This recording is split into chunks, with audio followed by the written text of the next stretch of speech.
이번 달 초 캐나다의 브리티시 컬럼비아주에 거주 중인 루스 해밀턴이라는 여성에게 황당한 일이 일어납니다.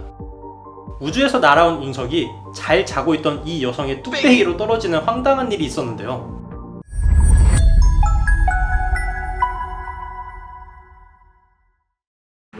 우주는 거의 100%에 가까이 빈 공간이지만 지구는 태양 중심을 기준으로 시속 10만 km에 가까운 속도로 태양을 공전을 하고 있고, 작은 돌멩이나 모래알 크기부터 바위덩어리 크기까지 다양한 우주 물체가 매일 지구로 유입이 되고 있습니다.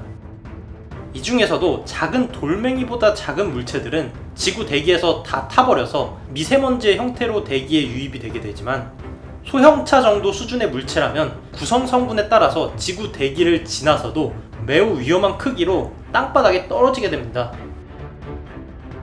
올해 초 어스 앤 플래니터리 사이언스 레터스에 게재된 논문에 따르면 매년 지구로 떨어지는 운석은 무려 5,200톤 이상 된다고 합니다. 이 중에 일부는 짱돌보다도 큰 크기로 지표면에 떨어지는데 길 가다가 맞아서 사망할 가능성도 있는 수준의 운석이 매년 수천 개 이상 떨어지고 있죠. 이렇게나 많은 운석들이 지표면에 떨어진다면 너무나 위험한 거 아니냐고 생각을 할 수가 있지만, 지구 전체 면적 중에 인간이 차지하는 비중은 너무나도 미미합니다. 애초에 70%가 바다로 되어 있고, 지표면 중에서도 인간이 살고 있는 지역은 대도시로 매우 한정적입니다. 거기에다가 대도시라고 하더라도 금요일 밤의 홍대거리 정도가 아닌 이상 사람으로 가득 차 있는 것이 아니기 때문에 도시에 떨어진다고 해도 사람 머리 위로 떨어질 가능성보다 아무것도 없는 곳으로 떨어질 가능성이 압도적으로 높죠. 지금 당장 창밖을 열고서 도로 전체 면적 중에서 길 위에 있는 사람의 비율이 얼마나 되는지를 확인을 해보면 왜 이렇게 많은 운석들이 계속해서 지표면에 떨어져도 걸어가다가 맞을 가능성이 적은지를 알 수가 있습니다. 물론 굉장히 낮은 확률이지만 맞으면 위험한 크기의 운석만 매년 수천 개 이상이 떨어지기 때문에 누군가가는 자다가 맞을 가능성도 존재하죠. 하지만 확률이 너무나도 낮기 때문에 그러한 소식들은 보기가 힘들 것이라고 생각을 했었습니다. 지금까진 말이죠. 이번 달 초 캐나다의 브리티시 컬럼비아주에 거주 중인 루스 해밀턴이라는 여성에게 황당한 일이 일어납니다. 우주에서 날아온 운석이 잘 자고 있던 이 여성의 뚝배기로 떨어지는 황당한 일이 있었는데요. 이 얘기를 듣고 그분은 이제 이 세상 사람이 아니시겠네? 라고 생각할지도 모르지만, 놀랍게도 이 여성은 약간의 부상만 입고 살아있다고 합니다.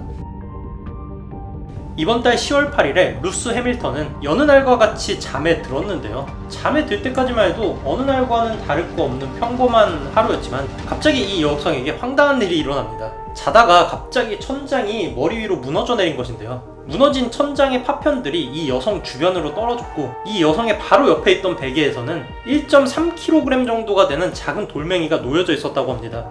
그리고 다행히도 대도시 같은 아파트의 지붕이 아니었던 만큼 생명에는 지장이 없었죠. 다행히 부상은 크지가 않았고, 가스 폭발이나 테러 등으로 폭발이 일어났다고 생각을 했던 여성은 911에 신고를 했는데요. 경찰은 주변에서 폭발이나 테러의 흔적을 발견하지를 못했고 이 소동의 원인을 찾지를 못했었는데, 의외로 해답은 이 여성의 옆에 놓여있던 베개에 있었습니다.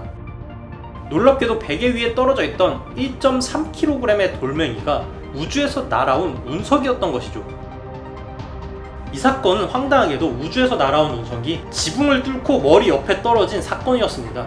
보통은 궤도 속도와 중력 때문에 우주에서 날아오는 물체는 지구 진입 속도가 어마어마하지만, 다행히도 지구는 두터운 대기를 가지고 있고 이러한 물체들이 지표면에 도달하기 전에 종단 속도에 도달하기 때문에 충격량은 생각보다 작습니다. 이 운석의 운동 에너지의 대부분은 지붕을 부시는 데 사용되었기 때문에 실제 충격량은 더 적었죠. 사람의 머리 위로 운석이 떨어진 일은 사실 처음이 아닙니다. 1954년에도 비슷한 사건이 있었는데, 이때는 운석이 조금 더 큰 3.8kg 정도였고 상당한 부상을 입게 되었습니다. 그럼에도 다행히 사망하지는 않았는데, 의외로 운석 대부분이 총알보다 수십 배 빠른 속도로 지구에 진입함에도 종단 속도 덕분에 생명에 지장이 없는 경우가 대부분이라는 것이죠. 사실 통계적으로 걸어가다가 낙뢰를 맞을 확률보다 운석을 맞을 확률이 더 적기 때문에 길 가다가 운석에 뚝배기가 깨지면 어쩌지 하는 그런 고민보다는 교통사고를 조심하는 게 훨씬 더 좋습니다. 그리고 운석의 구성 성분에 따라서 천차만별이지만 보통 수억 원 이상의 가격에 팔리는 만큼 오히려 운석이 뚝배기에 떨어진다면 운이 굉장히 좋은 것이라고 볼 수가 있죠. 저도 오늘 밤에는 자다가 운석이나 맞았으면 좋겠네요. 그러면